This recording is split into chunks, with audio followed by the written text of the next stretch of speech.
Este es uno de los tantos casos que hay en el libro de Hechos de los Apóstoles. Así se llama ese libro, ¿no? Hechos de los Apóstoles, aunque yo le cambiaría el nombre, ¿no? Yo le hubiera puesto Hechos del Espíritu Santo, porque en realidad de quién se habla mayormente es de la obra y del poder del Espíritu Santo. Y aquí podemos ver en esta porción de la Escritura, podemos ver cómo el Espíritu Santo se manifiesta. Le hemos llamado el caso Éfeso, porque fue con creyentes, es decir, con ciertos discípulos. Cuando dice ciertos discípulos, quiere decir con un grupo de discípulos, que en este caso se encontraban en la ciudad de Éfeso. Así que vamos un poquito a desmenuzar esta porción de la Escritura. Mire, Pablo dice la Escritura que viene a Éfeso, ¿no? Él estaba en sus viajes misioneros, si no me equivoco fue el tercer viaje misionero, donde él estaba recorriendo el Asia. Él empezó a viajar por el Asia central, pero luego se fue hacia el Asia menor, donde estaba localizada esta ciudad de Éfeso. La ciudad de Éfeso estaba, si usted se pone enfrente del mapa, usted le va a poder ver a Éfeso al lado occidental. Es como llegando hacia la costa, ¿no? Hacia la parte donde estaba el mar. Entonces ahí se encontraba esta ciudad de Éfeso. Esto ocurre, como les había dicho, en su tercer viaje misionero en el Asia Menor. Éfeso era una ciudad situada al occidente del Asia Menor, en una zona costera. Era una de las ciudades más importantes de la provincia romana de Asia, ¿no? Recordemos el Imperio Romano que estuvo localizado también por la parte de Asia, lo que ahora se llama Turquía, ¿no? Un poquito para que usted se sitúe, es la parte de Turquía. Era una verdadera metrópolis de aproximadamente 1 millón de habitantes. Eso quiere decir que era una ciudad representativa, ¿no? Éfeso se convirtió en un punto centro de gran comercio, pero a la vez era un centro de hechicería y prácticas mágicas, y ostentaba un templo pagano dedicado a la diosa romana Diana, la Artemisa griega. Entonces mire, ¿no? El contraste, ¿no? Una ciudad de mucho comercio, una ciudad de mucho movimiento económico, una ciudad grande, pero asimismo se puede decir una ciudad atada, ¿no? Por poderes espirituales de maldad. Y también una ciudad con mucha necesidad, por ende, ¿no? Y ahí vemos al apóstol Pablo. El apóstol Pablo, quiero decirles, convirtió en medio. Por eso dice la palabra de Dios, donde sobreabunda el pecado, sobreabunda la gracia. Por eso es que Pablo convirtió de Éfeso en un centro de evangelización por un periodo aproximado de 3 años durante sus viajes misioneros. Pero Éfeso también recibió posteriormente un llamado de atención, se puede decir, en Apocalipsis 2, del 1 al 7, que en este momento no le voy a pedir que revisemos, no es parte del tema, pero ahí fue cuando Dios también le hizo un llamado de atención a esta ciudad. Pero quiero centrarme en la obra que Dios hizo a través del Espíritu Santo y a través de la vida del apóstol Pablo. Mire, continuando, digamos, con la escritura, con el texto, Pablo les hace una pregunta a ciertos discípulos de Éfeso y les pregunta, miren, una pregunta bastante interesante y que de pronto puede causar cierta inquietud, ¿no? Pablo les dice, ¿recibisteis el Espíritu Santo cuando creísteis? De pronto Pablo, si estuviera en estos tiempos, de pronto nos hiciera la misma pregunta a nosotros. Imagínense en este tiempo como que Pablo en sus viajes misioneros viniera a visitar a la iglesia 2 hemisferios y se encuentra con un grupo de creyentes, va a una iglesia en el hogar y nos hace esa pregunta, esa inquietud y nos dice, ¿recibisteis el Espíritu Santo cuando creísteis? No sé qué le responderíamos cada uno de nosotros. Cada uno de nosotros sabe, ¿no? Los discípulos le responden, miren esta respuesta, ni siquiera hemos oído si hay Espíritu Santo. Qué interesante, ¿no? Tal vez muchos de ustedes pueden decir, en verdad, yo ni siquiera he escuchado que hay Espíritu Santo. Y estos discípulos les caracterizaba por ser sinceros. Y qué bueno, hay que ser sinceros delante del Señor. Pero también tenían un hambre profunda, una sed por conocer más y más de Dios y no quedarse con lo que ya habían recibido. Así que le respondieron, le dijeron, ni siquiera hemos oído si hay Espíritu Santo. Es decir, no conocían del Espíritu Santo, ni habían escuchado, ni nadie les había discipulado en cuanto a eso. Miren, Pablo les responde con la pregunta, ¿en qué fuisteis bautizados? La pregunta, ¿no? ¿En qué fuisteis bautizados? La respuesta de sus discípulos fue, en el bautismo de Juan. Una respuesta también sincera. Hemos sido bautizados en el bautismo de Juan. Y Pablo les dice, Juan bautizó con bautismo de arrepentimiento, diciendo al pueblo que creyesen en aquel que vendría después de él. Esto es en Jesús, el Cristo. Eso quiere decir que Juan fue alguien que preparó el camino para la venida del Mesías. Él fue un profeta de Dios. De sangre fueron primos, pero en realidad él fue uno de los profetas que preparó el camino para la venida del Mesías. Inclusive él tuvo que en algún momento dado mandar a uno de sus seguidores, a alguno de sus discípulos, Juan, a preguntar si él era el que había de venir. Es decir, en Juan también hubo una duda, ¿no? Y lo que Juan proclamaba, al ser un profeta, antesala a la venida del Mesías, lo que él predicaba era el arrepentimiento de los pecados del pueblo. Entonces el bautismo de Juan el Bautista era enfocado hacia el arrepentimiento de los pecados. Y ese era lo que ellos habían conocido. Los discípulos, este grupo de discípulos de Éfeso, era lo que ellos habían conocido hasta ese momento. Es decir, de lo que podemos ver, en ellos se produjo un verdadero arrepentimiento de sus pecados y empezaron a caminar, a conocer más de Dios. Tenían un hambre insaciable, una sed insaciable por Dios. Cuando oyeron esto, fueron bautizados en el nombre del Señor Jesús. Es decir, Pablo les explica lo que significaba el bautismo de Juan y de lo que hasta ese momento ellos habían recibido como discipulado, es decir, la persona que les adoctrinó. Posiblemente, si usted se fija en la parte principal, ahí habla de Apolos. Él era un hombre importante, un principal de Alejandría. Él era alguien que era un judío, pero que había sido criado en otra ciudad que se llamaba Alejandría, que era una ciudad también muy importante como Éfeso. Pero él también posiblemente lo que pudo transmitir hasta ese momento fue lo que ellos habían aprendido. Y habiéndoles impuesto Pablo las manos, vino sobre ellos el Espíritu Santo, y hablaban en lenguas y profetizaban. Miren qué interesante, ¿no? Tal vez podemos ver ahí uno de los ejemplos más interesantes que pueden asemejarse mucho a estos tiempos. Hemos analizado hasta el momento el texto, el contexto y la historia. Pero ¿qué nos muestra o enseña este pasaje a la iglesia en este tiempo? Yo le hago la pregunta, ¿qué nos enseña? ¿Cuál es la enseñanza que nos quiere dejar? Miren, la enseñanza es la misma.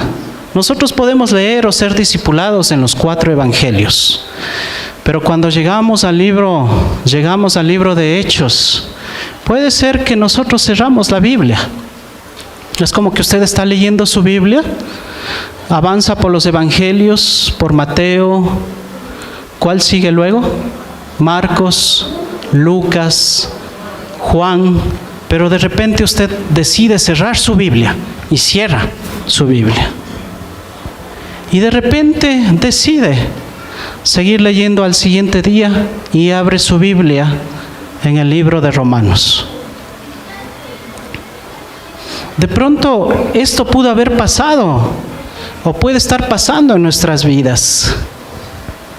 Y eso hace que nos quedemos sin conocer o recibir una de las bendiciones más grandes que Dios ha destinado para cada creyente, que es la promesa del Padre, la promesa del Espíritu Santo.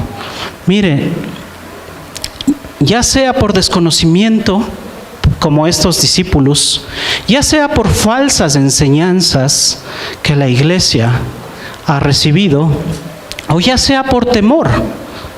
A veces dejamos de recibir la promesa del Padre, la promesa del Espíritu Santo, por temor.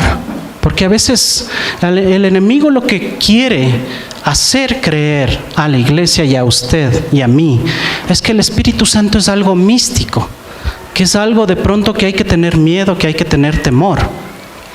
Pero en realidad no es así, porque en realidad es la persona del Espíritu Santo es quien garantiza, escúcheme bien, es quien garantiza la continuidad de Jesús en nuestras vidas. Es el que garantiza la continuidad de Jesús en nuestras vidas y a la vez nos permite tener una vida de victoria contra el pecado y la tentación.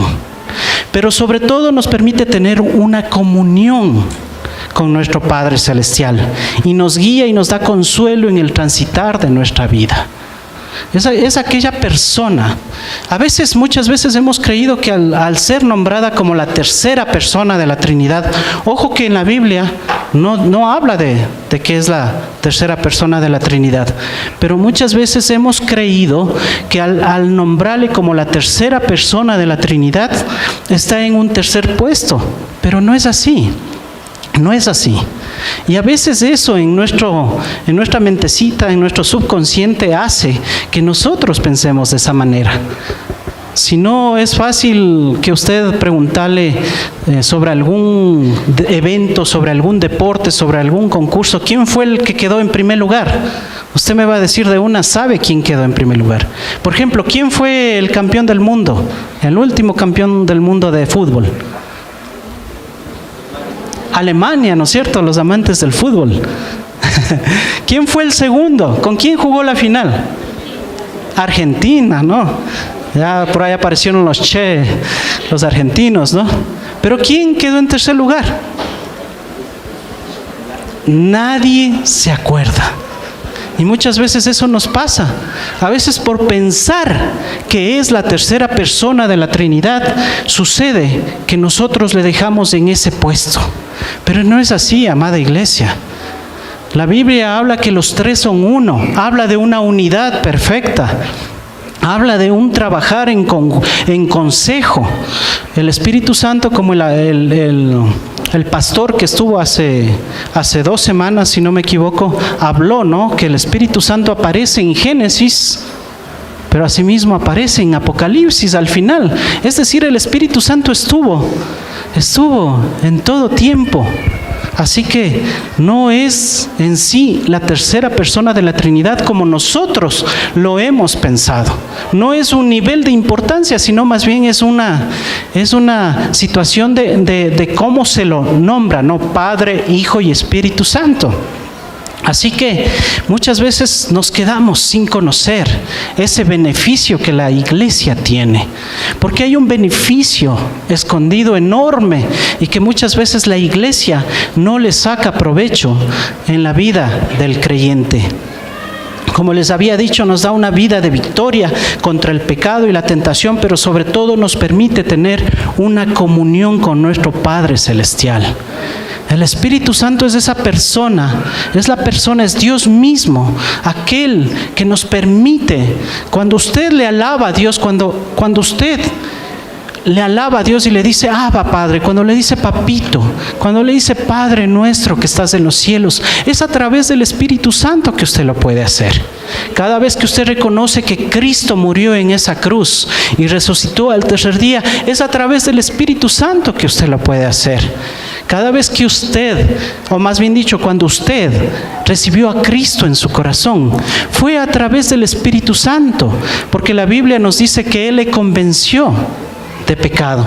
No fue la persona que le predicó, no fue el pastor o la persona que predicó ese día que dio un mensaje extraordinario, no, fue el Espíritu Santo que trajo convicción de pecado a su corazón. Así que el Espíritu Santo está trabajando, el Espíritu Santo se está moviendo en la iglesia, se está moviendo en la vida de los creyentes. Pero muchas veces tenemos esa parte como estos discípulos de Éfeso, que tuvieron esa parte como ellos tuvieron desconocimiento, por ende estuvo apagada en ellos. Ahora conozcamos un poco más de la promesa del Padre. Por favor, vayamos al libro de San Juan. Evangelio de San Juan, capítulo 14, versículo del 15 al 17. Vamos a abrir nuestras Biblias en San Juan 14, desde el verso 15 al 17.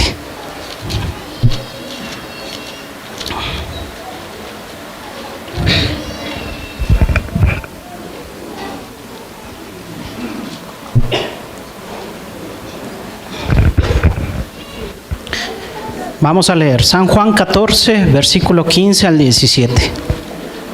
La palabra de Dios dice: si me amáis, está diciendo Jesús, ¿no?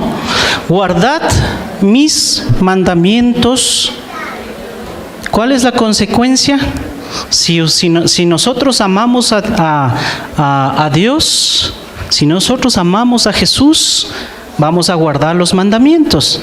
¿Y cuál es la consecuencia? Y yo, es decir, Jesús, rogará al Padre y os dará otro, ¿qué? Consolador. Eso quiere decir, al decir otro, le está poniendo al mismo nivel que en este caso que el Padre y que el Hijo, para que esté con vosotros. ¿Para que esté con vosotros cuándo? Para siempre, para siempre. El Espíritu Santo va a estar con nosotros para siempre. El Espíritu de verdad, el cual el mundo no puede recibir. Eso es verdad, el mundo no puede recibir, no lo puede ver, no lo puede palpar, no lo puede sentir. Porque no lo ve ni lo conoce, pero vosotros lo conocéis.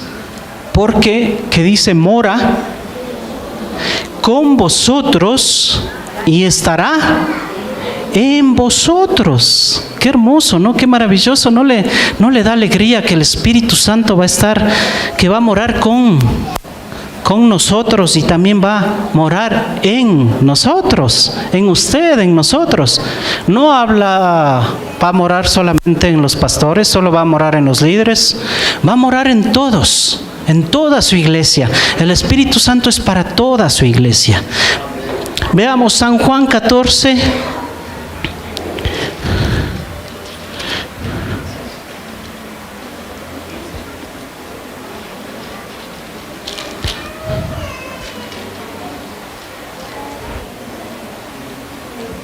Bueno, aquí se me ha caído el versículo, pero le voy a leer. Dice la palabra de Dios en San Juan, dice: si me amáis, guardad. Bueno, ese ya leímos, ¿no es cierto? Entonces vamos a San Juan 15, 26 al 27. San Juan 15, del 26 al 27. La palabra de Dios nos dice: pero cuando venga, ¿quién? ¿Y el Consolador quién es? El Espíritu Santo. Entonces, cuando venga el Consolador, a quien yo os enviaré del Padre, ¿quién está enviando al Espíritu Santo? Jesús. ¿Y de dónde viene? Del Padre. El Espíritu de verdad, el cual procede del Padre, Él dará testimonio acerca de mí. Es decir, el Espíritu Santo, mire ese trabajo, ¿no? En una perfecta unidad entre el Padre, Hijo y el Espíritu Santo. Él dará testimonio acerca de mí y vosotros daréis testimonio también, porque habéis estado conmigo desde el principio. Ahora vamos, les decía que era una travesía, así que vamos a San Juan 16:13. Vamos a San Juan 16:13. Antes está cerquita, ¿no? Dice: pero cuando venga el Espíritu de verdad, Él os guiará ¿a qué? A toda la verdad. Mire, cuando usted tenga dudas, el Espíritu Santo le va a conducir a toda verdad. Cuando usted esté en un momento de incertidumbre, no saber qué hacer, el Espíritu Santo le va a guiar a toda la verdad. ¿Y quién es la verdad? Yo soy el camino, la verdad y la vida. Nadie viene al Padre si no es por mí. Le va a conducir a Jesús. ¿Y Jesús dónde está? En su palabra. Miren, ¿no? Qué interesante. Él los conducirá o los guiará a toda verdad, porque no hablará por su propia cuenta, sino que hablará de todo lo que oyere, y os hará saber las cosas que habrán de venir. Mire, si usted tiene incertidumbre por el futuro, si usted tiene que tomar una decisión importante en su vida, ¿a qué trabajo ir? Usted tiene una encrucijada. La palabra de Dios nos dice, y os hará saber las cosas que habrán de venir. ¿Qué se llama eso? Las cosas que habrán de venir. El futuro. El futuro. Y el Espíritu Santo nos puede avisar el futuro. Si usted tiene que tomar decisiones importantes, por ejemplo, un cambio de trabajo, tiene 1, 2 o 3 opciones y usted no quiere equivocarse, y a veces la segunda o la tercera opción es la mejor, económicamente hablando, pero en realidad el Espíritu Santo le va a guiar a qué trabajo usted, dónde le van a abrir las puertas y dónde usted va a ser de bendición. Entonces el Espíritu Santo es aquel que tiene esa capacidad de mostrarnos. Le cuento algo más allá. El lenguaje del Espíritu Santo son los sueños, son las visiones. Él habla a través de sueños, Él habla a través de visiones. Él le habla a su mente, a su corazón. Él sí habla. Porque si estamos hablando de que Él habla, pues el Espíritu Santo quiere decir que no se queda callado, no se queda, como se dice, mute, ¿no? Sino que Él habla. Pero lo importante de todo esto es saber que usted necesita estar conectado a Él. Usted necesita tener una comunión con Dios.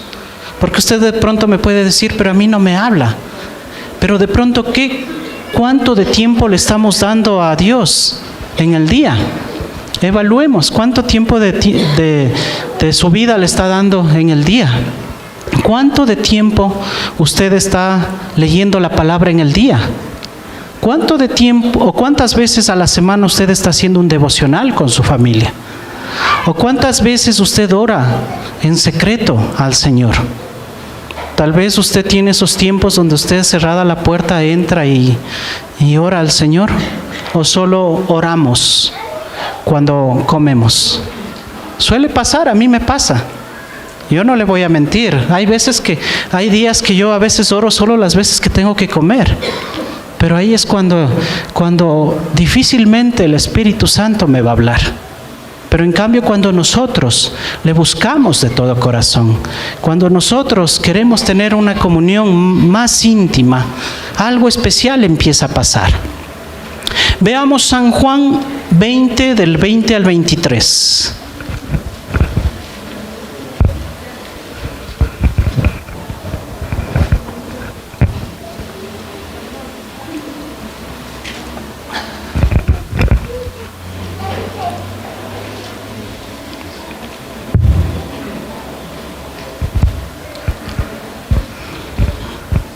En San Juan 20, del 20 al 23 dice la palabra de Dios: y cuando les hubo dicho esto, les mostró las manos y el costado.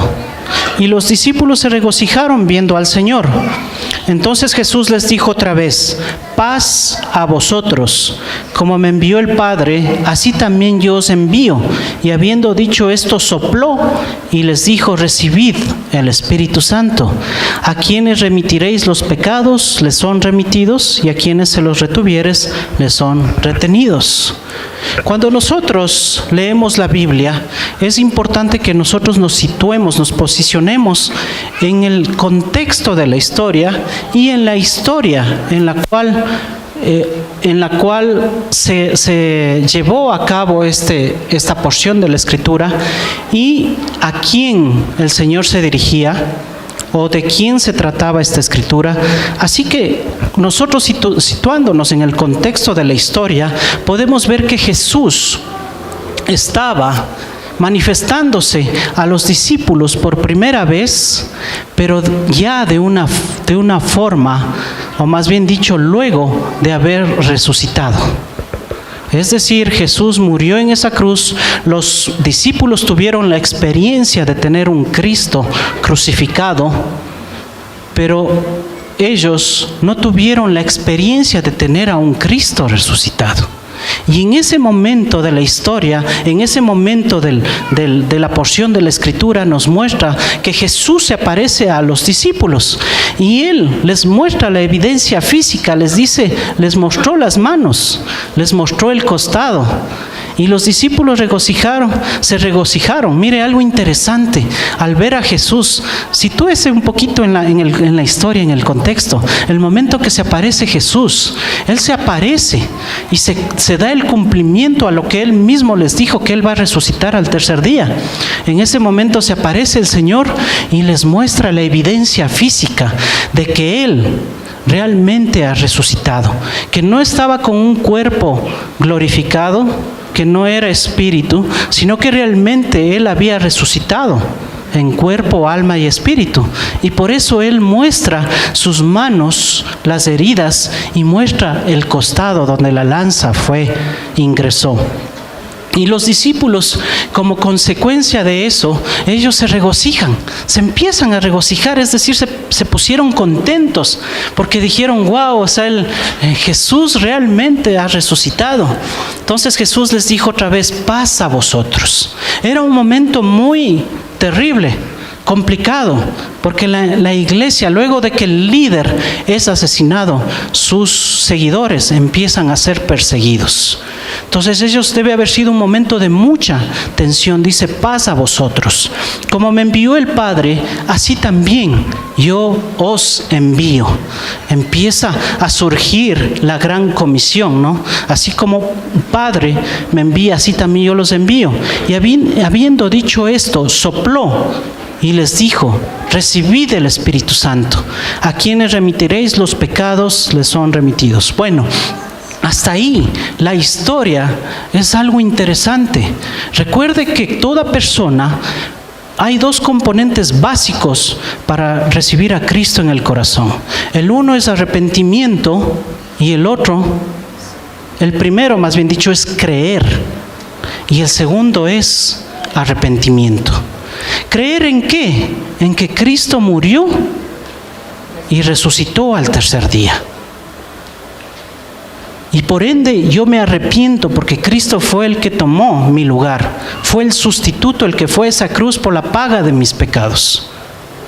Entonces, analizando eso, nosotros podemos ver que los discípulos todavía no habían tenido la experiencia de un Cristo resucitado. Es decir, en el creer, necesitamos creer que Cristo murió y resucitó. Y ellos en ese mismo momento estaban teniendo la experiencia de ver a un Cristo resucitado. Y ahí es cuando Jesús sopla aliento de vida en ellos. Si usted analiza un poco mejor este episodio, se puede dar cuenta que ese día recién los discípulos nacen de nuevo. Ese día es el momento cuando ellos nacen de nuevo, cuando nacen del Espíritu. La palabra de Dios nos dice que lo que es nacido de la carne, carne es. Y lo que es nacido del Espíritu, Espíritu es. Y en ese momento se produce el hecho en sus vidas de tener un nuevo nacimiento recién. De pronto para usted esto en este momento sea algo wow, o sea, tal vez no lo habíamos visto de esa manera, pero los discípulos también tenían que tener la experiencia de creer en quién. En Cristo, que Él vino a morir en esa cruz y resucitó al tercer día. Y también necesitaban ellos poner su confianza en eso, en que Cristo murió y resucitó. Y eso es lo que estaba pasando en ese momento. Jesús sopla aliento de vida y les dijo, recibid el Espíritu Santo. Pero miren, sucede algo interesante que quisiera que lo corroboremos con Lucas. Vamos al Evangelio de San Lucas 24:49. Lucas 24:49.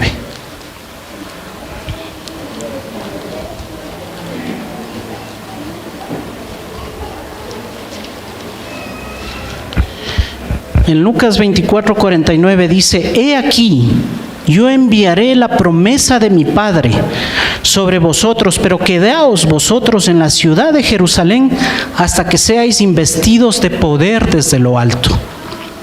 Miren, estos son uno de los versos o de las porciones de la Escritura que se maneja en paralelo entre un evangelio y otro evangelio. Los tres primeros evangelios son conocidos como los evangelios sinópticos, que tienen un testimonio desde diferentes aristas, pero que en realidad todos tienen una concordancia y una unidad perfecta. Entonces, en este versículo, Lucas nos muestra, nos dice que Jesús dice: He aquí yo enviaré la promesa de mi Padre sobre vosotros. Al ser una porción paralela al otro que leímos, quiere decir que aquí Jesús está prometiendo algo adicional a lo que ellos ya recibieron cuando Jesús sopló sobre ellos. Miren, los discípulos tienen por primera vez la experiencia con el Cristo resucitado, y al Jesús sobre ellos estaba soplando aliento de vida. Es decir, se produce un nuevo nacimiento en sus vidas, nacidos del Espíritu, diferente al nacimiento de carne. Por eso la Escritura dice: lo que es nacido del Espíritu, Espíritu es, y lo que es nacido de la carne es. Ya que ellos hasta ese momento tenían la experiencia de ver un Cristo crucificado, pero más no un Cristo resucitado. Pero en este versículo de Lucas 24 nos aclara más el panorama, y en este versículo nos muestra que hay una promesa adicional. Es decir, cuando usted recibe a Cristo en su corazón, cuando usted ha creído y se ha producido un arrepentimiento en su vida, y usted hace la oración de fe para recibir a Cristo, usted está recibiendo un Dios trino: Padre, Hijo y Espíritu Santo. Y eso les pasó a los discípulos. Ellos recibieron a ese Dios trino. Pero Jesús en Lucas 24:49 hace una promesa adicional. Eso no quiere decir que los discípulos no tenían ya al Espíritu Santo, porque a través del Espíritu Santo, recuerde, es el quien nos convence de pecado. Entonces, hasta ese momento, Jesús sopló. Mire lo que sucedió en ese momento. Jesús, el Cristo resucitado, sopló el Espíritu, y el resultado es vida. Es un nuevo nacimiento. Pero el domingo de Pentecostés era una fiesta que se desarrollaba 50 días posteriores a la Pascua. Jesús muere justo en el día de la Pascua, y el derramamiento del Espíritu Santo se produce 50 días posteriores, es decir, en el Pentecostés. En el Pentecostés se produce el derramamiento del Espíritu Santo. El resultado es poder. ¿Se da cuenta la diferencia? Cuando ellos reciben al Cristo resucitado, el Espíritu que sopla sobre ellos, en ellos, el resultado es vida. Es nuevo nacimiento, nacido en el Espíritu. Lo que es de la carne, carne es. O sea, el que nace de la barriga de la carne, carne es. Pero lo que es nacido del Espíritu, del poder del Espíritu Santo, del Espíritu es. Y ahí es cuando se produce un nuevo nacimiento. Pero la Escritura luego nos muestra que en el domingo de Pentecostés, cuando el Espíritu Santo es derramado, el resultado es poder para la iglesia. Y ahí está la diferencia, el gran diferencial entre primeramente haber nacido de nuevo, y el segundo, de que el Espíritu Santo se derrame sobre nuestras vidas con poder. No sé si hasta ahí vamos captando la idea, ¿no? Así que como les dije en Lucas 24:49, dice: aquí yo enviaré la promesa de mi Padre. Y de eso es lo que se trata este tema. La promesa del Padre es el Espíritu Santo. Dice la promesa del Padre sobre vosotros, pero quedaos vosotros en la ciudad de Jerusalén. Les da un mandamiento, les da una instrucción. Quédense en Jerusalén, quédense. Lo que les estaba pidiendo a los discípulos no era nada fácil, porque en ese momento había persecución. Entonces lo que les está diciendo, si el líder muere, las ovejas se dispersan, pero ustedes no van a hacer eso. Ustedes se van a quedar en Jerusalén. Y en Jerusalén,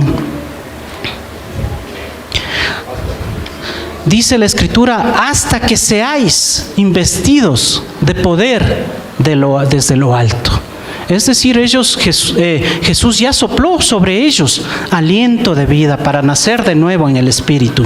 Pero lo que ahora iban ellos a recibir era la promesa del Espíritu, del Padre, que es el poder del Espíritu Santo.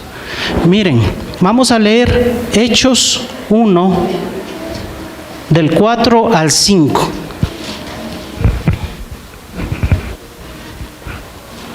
Y ya estamos yendo a terminar. Vamos a leer Hechos del 4 al 5. La palabra de Dios dice: y estando juntos, les mandó que no se fueran de Jerusalén, sino que esperasen la promesa del Padre, la cual les dijo: oísteis de mí, porque Juan ciertamente bautizó con agua, mas vosotros seréis bautizados con el Espíritu Santo dentro de no muchos días. Se da cuenta la diferencia que existe, ¿no? Es decir, los discípulos tuvieron dos experiencias diferentes. La una, cuando Cristo resucitó y sopló aliento de vida y ellos nacen en el Espíritu, y la otra, en la cual son investidos de poder en la fiesta de Pentecostés. En este pasaje vemos nuevamente la promesa del Padre dicha por Jesús, y en la cual les da un mandamiento.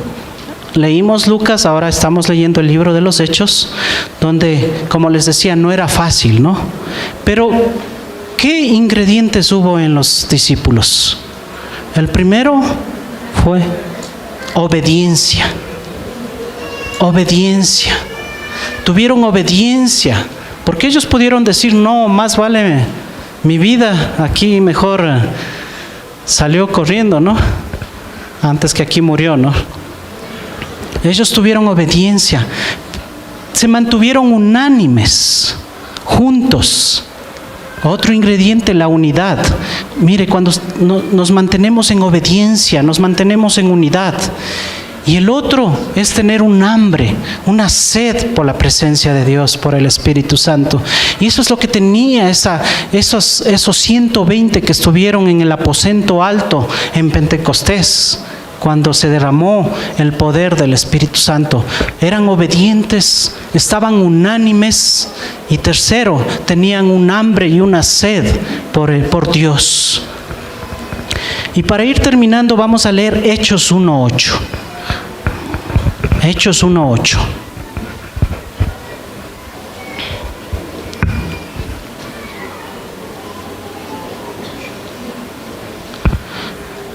Hechos 1:8 dice: pero recibiréis, ¿qué dice? ¿Qué dice? Poder. Power, ¿no? Para que entendamos. Poder, power, pero recibiréis poder cuando haya venido sobre vosotros el Espíritu Santo. Diga: sobre mí. Cuando yo recibiré poder, diga: yo recibiré poder sobre mí cuando venga el Espíritu Santo. Y me seréis, ¿qué? Testigos. ¿En dónde? Jerusalén, Judea, Samaria y hasta lo último de la tierra. Recibiréis poder. Y mire, eso es lo que le caracterizaba a la iglesia del libro de los Hechos: el poder. Poder para testificar, poder para mantener una vida íntegra. Yo recuerdo que cuando llegué por primera vez a esta porción de la Escritura, yo dije: wow, dije: wow, Dios nos puede dar poder. ¿Para qué? Para ser testigos suyos. Y eso es lo que Dios quiere darnos. Y Dios me mostraba que este versículo también es una respuesta a la integridad que cada creyente busca en secreto. Yo le decía, Señor, yo quiero ser íntegro. Yo quiero que lo que yo hablo lo viva en mi interior. Yo quiero ser un cristiano que realmente te glorifique. Y Dios me mostró, aunque esto no se predica mucho, pero este versículo, el Señor me mostró, el Espíritu Santo me mostró que este es uno de los versículos que denota mayor integridad, que nos da el poder, el power para nosotros poder ser íntegros como iglesia. Y el Señor me mostró, mira, tú puedes ser testigo en Jerusalén. Y me mostró dónde está el templo. En Jerusalén estaba el templo de adoración. Y ahora, ¿dónde es el templo? ¿Cuál es el templo? ¿Cuál es el templo? Nosotros somos el templo. Entonces nosotros, es la forma para que usted pueda ser testigos en el templo, en sus adentros. Es la forma para que usted pueda encontrar integridad entre lo que usted piensa, entre lo que usted mira, entre lo que usted tiene en su corazón, en su mente. Y ahí es cuando usted puede encontrar integridad realmente en Jerusalén, en el templo, donde está el templo de Dios, el templo del Espíritu Santo. Y ahí es cuando sus pecados ocultos empiezan a desintegrarse a través del poder del Espíritu Santo. Ahí es cuando usted todas esas áreas, esos yugos de esclavitud que usted de pronto tiene, empiezan a pudrirse a través del poder del Espíritu Santo. ¿Dónde más nos dice el Señor que seremos testigos? En Judea. El Señor me mostró Judea. Tiene que ver con la tribu de Judá. Judea representa la familia. Es donde nosotros podemos alcanzar esa integridad, donde yo puedo realmente ser un testigo fiel de Jesucristo, siendo realmente en la condición que Dios me ha llamado. Si me ha llamado en la condición de ser hijo, yo puedo ser un buen hijo. Yo puedo ser respetuoso a mis padres.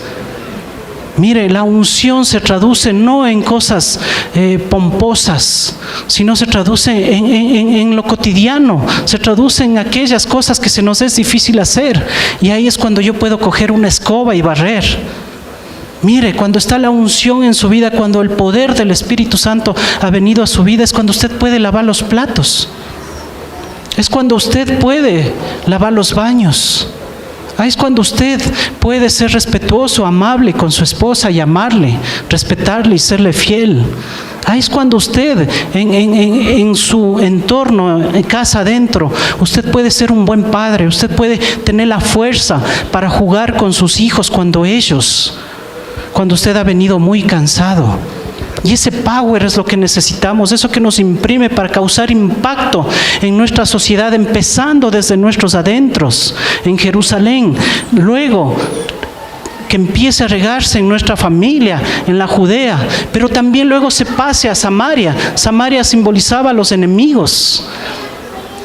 Cuando usted salga a la calle, el Espíritu Santo, cuando usted es investido de poder, usted va a poder saludar a ese vecino que le cae mal, a esa vecina que habló mal de usted. Ahí es cuando usted va a poder ser testimonio. Y hasta lo último de la tierra, en todo lugar, en su lugar de estudio, en todo lugar donde usted se encuentre. Y este es el versículo que nos trae, es la única forma de poder tener realmente transparencia, de poder ser íntegros, porque yo puedo ser honesto, puedo ser honrado, eso es algo externo, pero ¿qué hay de mis adentros? Y ahí es cuando la presencia de Dios, el poder del Espíritu Santo quiere derramarse en su iglesia. ¿Se da cuenta que el Espíritu Santo es muy importante en nosotros como iglesia? El Espíritu Santo es más que una fuerza, es una persona. El Espíritu Santo es nuestro amigo.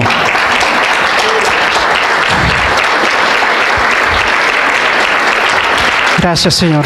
Ese aplauso es para el Señor.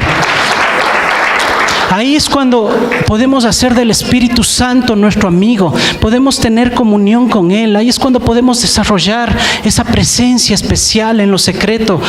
Ahí es cuando podemos nosotros realmente recibir esa presencia, ese poder. Ese poder tiene un propósito, no es para yo sentirme el más poderoso, sino ese poder me va a llevar a servir. Ese poder me va a llevar a amar, a tener un extremo amor por mi prójimo.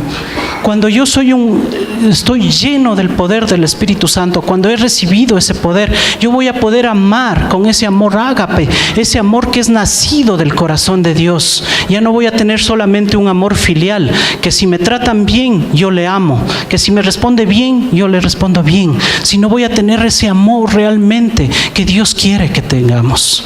Por eso es que tal vez si usted está luchando y batallando en sus fuerzas, yo le comprendo, no va a poder, yo tampoco lo podía hacer. Yo tenía muchas cosas que tenían que cambiar en mi vida, muchos pecados ocultos que había en mi ser, pero donde encontré respuesta fue en la palabra de Dios. Pero la palabra de Dios me guió a que a través del poder del Espíritu Santo derramada sobre su iglesia, es cuando una iglesia se puede levantar. Mire, el bautismo en el Espíritu Santo significa sumersión, sumergir un vaso de agua. Es como que usted tiene un vaso de agua lo podemos llenar de agua, pero si usted le mete en una tina, en un pozo, va a estar rebosando de la presencia del poder de Dios. Pero eso se traduce en la vida diaria, eso se traduce en el testificar, en el que usted pueda predicar el Evangelio. Yo le digo, Cristiana, 2 Hemisferios. Contáctanos al 343-1658 o al 099-8308-192. Encuéntranos en Facebook como Iglesia Cristiana 2 Hemisferios.